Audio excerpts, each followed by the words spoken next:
Hey guys, Ashley and Nicole here from Really Fit, and we want to go over what the perfect squat looks like for you. So we did this a couple weeks back with the lunge, and we decided we're going to try and nail the most important exercises over the next couple weeks. So following the lunge is the squat, and then we're going to do a couple different variations. We're going to be doing a squat going down and up, we're going to be doing a squat hold, as well as a squat jump. Okay, so once again, Nicole's going to be the demonstrator here for me today, and we're going to just start in a regular squat. So let's show you from the front first, and then we'll turn around to the side and show you from the side.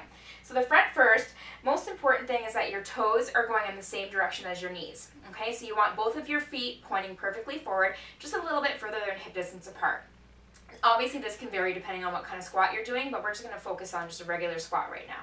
So from here, you're going to sit your bum down, and you want to make sure that both knees are pointing forward. So sometimes as you're building strength, you may not have that control in your quads to help support your knees in the right position. So sometimes you'll see the knees pointing in, like this, and this is what you want to try and correct. So you want to make sure that your knees are pointing perfectly forward in line with your toes, okay? You also want to look up. So you never want to be looking down. While you do this, you can see that Nicole is looking up because that creates a nice flat back. Okay, and then also puts the weight into her legs and not into the front of her body, including her knees. Okay, now you can come up. And then now we're going to turn to the side so we can show you from the side. So you're going to come on down. Now same thing here. You want to look at the knees and you want to look at the toes. You want to make sure that your knee is not going past your toe, which is not here. It looks perfectly. And then as well, Nicole's back is nice and flat, and that's also because she's looking forward. Okay, so if she was to look down, her back might start to round, and then you're going to get all this stress through here, and you're taking away from the legs. So you can flatten that out again, and you're going to feel this in your bum. So often, if people do make a mistake on squats, it's because their body's going forward, and they're putting all this stress on their knees because the knees are going past the toes. Very similar to the lunge. You want to pull that back, put the weight into the heels. You can even lift your toes up to see where the weight is placed, and then you should feel this perfectly. So I'm just going to get you to come up and down for a couple. Yeah, you can feel that. Just holding it, you can feel it.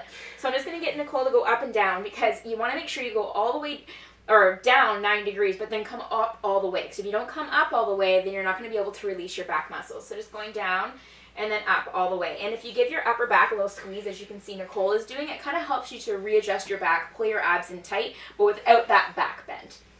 Okay, so that one's perfect right there. Now, on to the squat jump. So we're both very anal about this, and that's because a squat jump can be very hard on your knees if it's not done properly.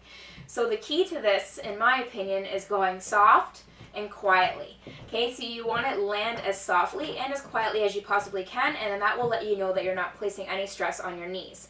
So you still want to have the similar form that you would with the squats that we just showed you, but you're going to be jumping, so you're doing that plyo, and you're doing an explosive jump up, and then you come down. And when you come down, you have to allow your body to sink into that, so you add some suspension into your knees.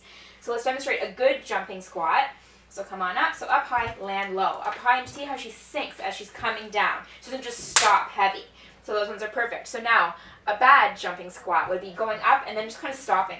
And you can hear that probably even there, just squatting and jumping and heavy. And that's so hard in the joints, you don't want to do anymore. No. So those are something that, or all three of those are ones that you guys may want to try on your own. You want to correct that, and just like always, going in front of the mirror is going to help to connect your mind with your body and just the way it feels while it's looking in the perfect form. Okay, so do practice this on your own. Make sure that your knees are always pointing forward, not in nor out. Make sure that your bum is pushed back, abs are in tight, back is flat, and if you're jumping, you have to go high, but also land nice and low. And the higher you jump, the lower you land to add that suspension in your knees. You're nice and gentle in your joints. Okay, I hope you guys enjoy it, and we'll see you again. We're going to be doing the push-ups.